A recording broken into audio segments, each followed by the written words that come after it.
van der Waals radius,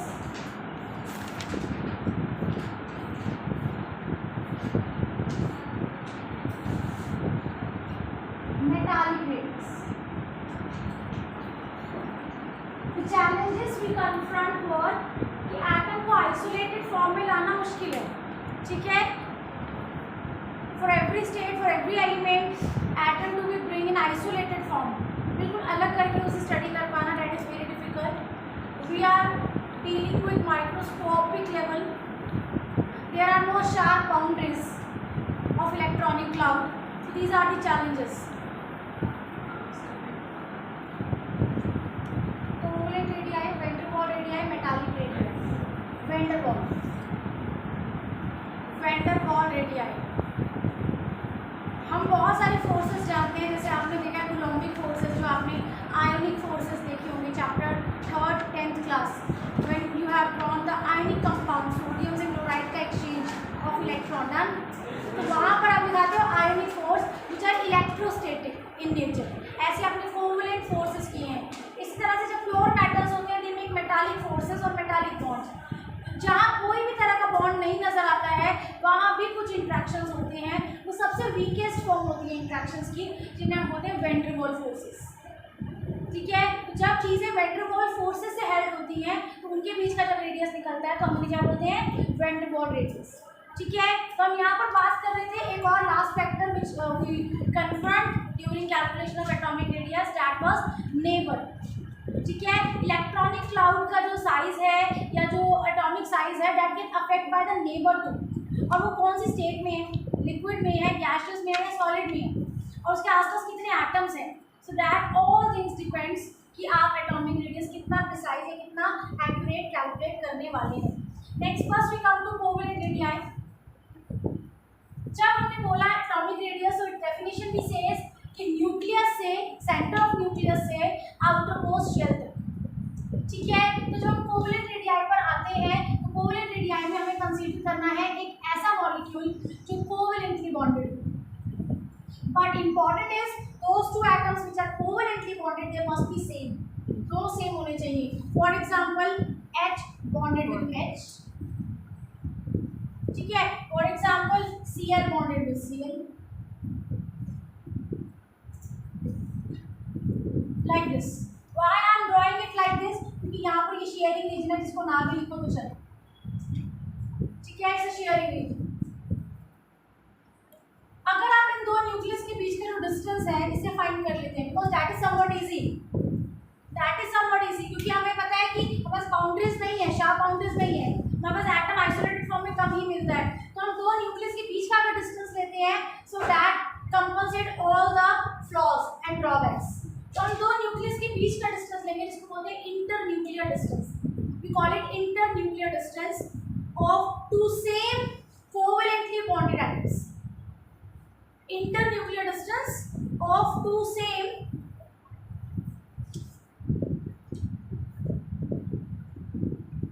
internuclear distance of two similar नहीं लिखेंगे, two same लिखेंगे.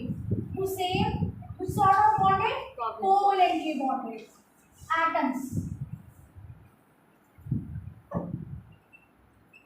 Atoms in a molecule. If you take that distance and you divide it by 2 or you multiply it by half, that is 1/2 of internuclear distance of two same covalently bonded atoms in a molecule is known as R covalent. Covalent radius. जब दो atoms, same sort of atom, same elements वाले atom bonded होते हैं covalently, उनका जो internuclear distance होता है, उसका अगर आप हाफ कर देते हैं, that gives you covalent radius. For example hydrogen molecule internuclear distance is 74 picometre. So can you see me the radius, can you tell me the radius, covalent radius of hydrogen atom? What was 37 picometer. Next one 190, 99 picometer. So note down their radius.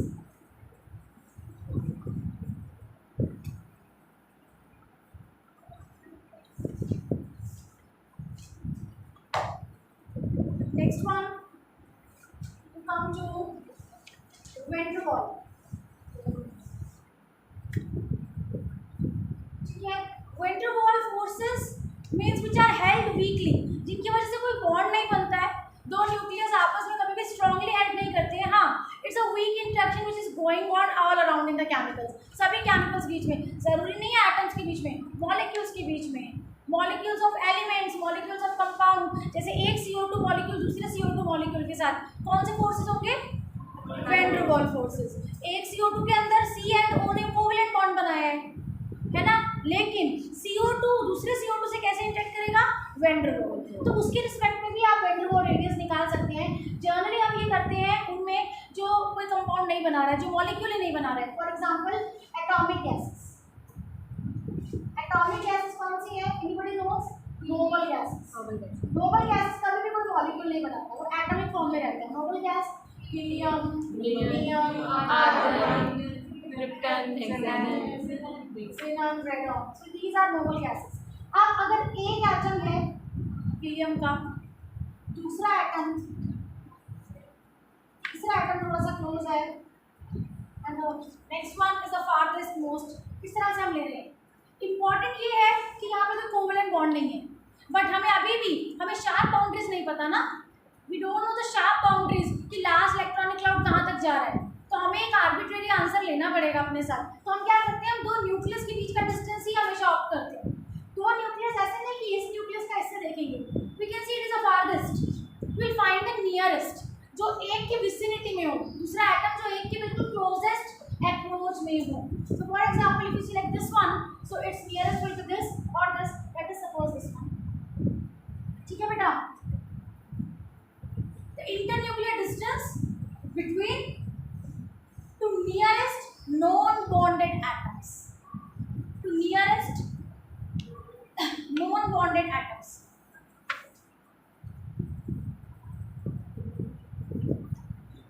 nearest non-bonded atoms,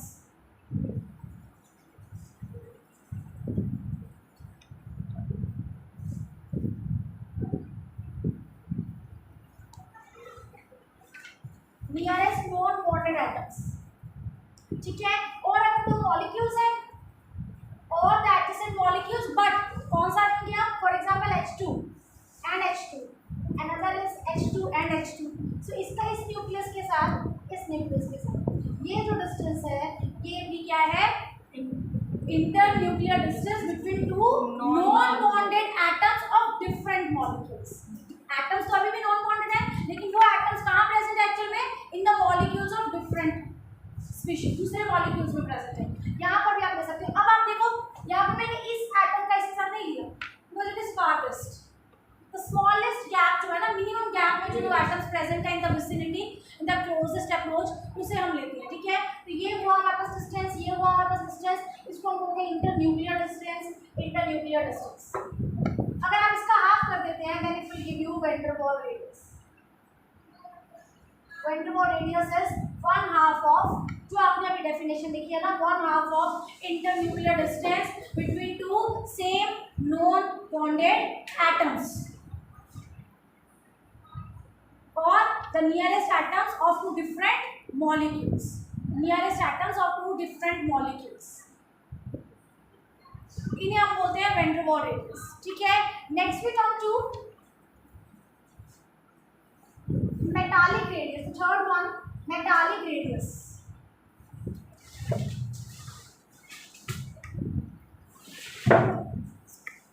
metallic radius, now we are coming to solid metals.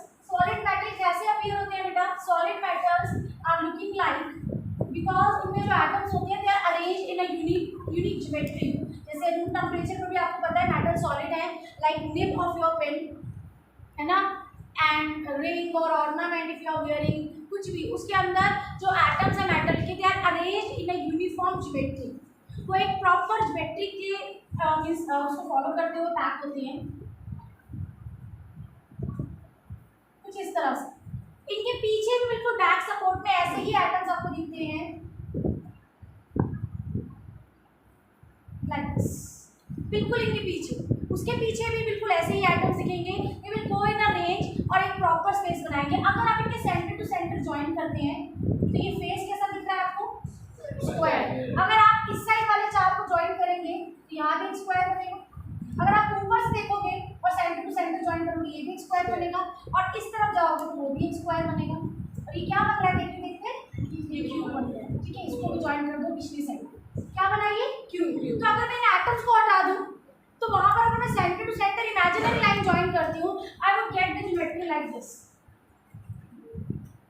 It is just telling the position of atoms. ये जो हमने lattice जो भी draw किए हैं ये सिर्फ और सिर्फ आपको क्या बता रही है, पोजीशन ऑफ atoms.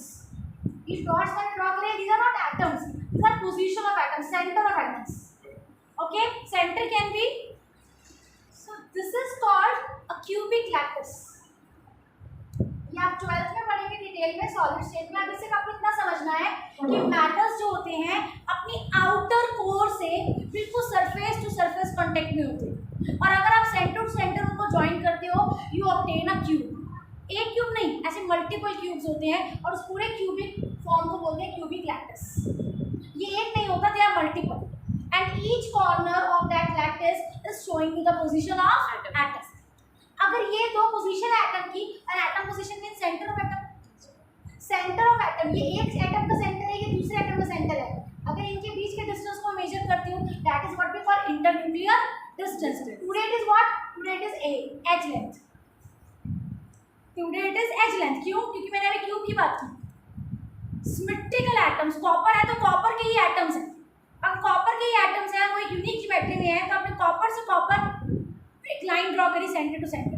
जब आपने सभी कॉपर में लाइन टू लाइन ड्रॉ किया तो आपको एक नेटवर्क मिला, ऐसा क्यूबिक नेटवर्क। जैसे ये रूम्स हैं, एक बिल्डिंग में ब्लॉक्स होते हैं, सेल्स होते हैं, तो एक सेल के ऊपर दूसरा सेल, एक के पीछे एक के आगे, बिल्कुल कॉन्टिन्यू फॉर्म में वो सेल्स बने हुए। हर सेल का जो वर्टिस है, वर्टिस क्या दिखा रहा है, सेंटर ऑफ दैट एटम। अगर आप कोई एक एज देखते हो तो एक एज क्या करता है, दो सेंटर को ज्वाइन कर रहा है, तो एज को आप ए तो बोलते हो हमेशा से, क्यूब के एज को क्या बोलते हैं, ए। तो अब हमें अगर एज लेंथ मिल जाए और हम उसका हाफ कर दें तो what it will be,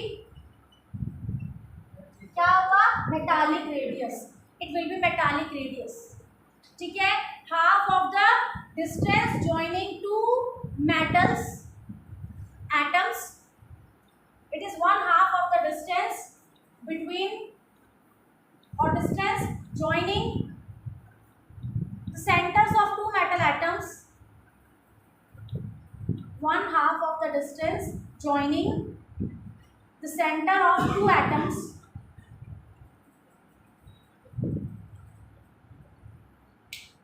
present in the metallic lattice, present in the metallic lattice, metallic lattice। और यहाँ पर अगर आप देखेंगे ध्यान से, मैं अगर सिर्फ एक सरफेस की बात करूँ तो यहाँ पर ये एक एटम और बिल्कुल यहाँ पर ये दूसरा एटम। अगर मैं सेंटर से सेंटर ज्वाइन कर रही हूँ, यहाँ पर मैंने उसका एटम दिखा दिया एक, और ये देखो यहाँ पर ये एक। तो अगर आप कोई भी एज लेंथ दोगे, आपको समझ आ रहा है, ये है एज। इस एज ने दो रेडियस डिवाइड कर रखे हैं, दो रेडियस कंपोज कर रखे हैं। अगर आप इस डी का ए को हाफ करते हो, a/2 करते हो, then you get r here. सही है? लेकिन अब अगर हम तीनों को कंपेयर करें जो हमने अभी भी काउंट किए, कोवलेंट, वैन डर वाल एंड मेटालिक, सबसे एप्रोप्रिएट कौन सा होगा, metallic. Reason being no extra calculation and no extra avoidance. ना तो हमने लेंथ को अवॉइड किया है, ना ही हमने एक्स्ट्रा कैलकुलेट की है। Metallic radius is core to core, means ऊपर वाला जो सरफेस है, सरफेस टू सरफेस आपने उसको कांटेक्ट में लिया है, एंड कोर टू कोर आपने उसको मेजर किया। कोई भी एक्स्ट्रा सरफेस नहीं है, कोई भी एक्स्ट्रा एरिया नहीं है, कोई भी एक्स्ट्रा लेंथ नहीं है। वैन डर वाल में आपने मैक्सिमम एरिया लिया है, मैक्सिमम लेंथ कवर किया है, उसमें कुछ एक्स्ट्रा भी आया है। एंड कोवलेंट में आपने ओवरलैपिंग रीजन को तो देखा ही नहीं। अगर मैं इसको ध्यान से देखूँ, ये जो ओवरलैप हो रहा है रीजन, ये रीजन आपने एक बार मेजर किया है यहाँ पर। अगर इन एटम्स को आप दूर ले जाएं ऐसे कि ये थोड़ा सा डिस्टेंस पर आ जाए ऐसे, तो ये वाला जो रीजन है ये दो बार आएगा, जो एक बार हो गया, गेटिंग ना। तो ये इसके ऊपर ओवरलैप हो रखा है, तो यहाँ पर हमने कम डिस्टेंस लिया। ठीक है, तो ध्यान रखिएगा। तो covalent radius when we measure, that is usually lesser than the actual. Van der Waal radius, what we measure, it actually greater than the actual. And metallic radius is almost precise what actual is. तो यहाँ पर order पूछा जाता है तो आपको लिखना पड़ेगा R covalent is the least, ठीक है, R metallic is size and the greatest is R van der Waals.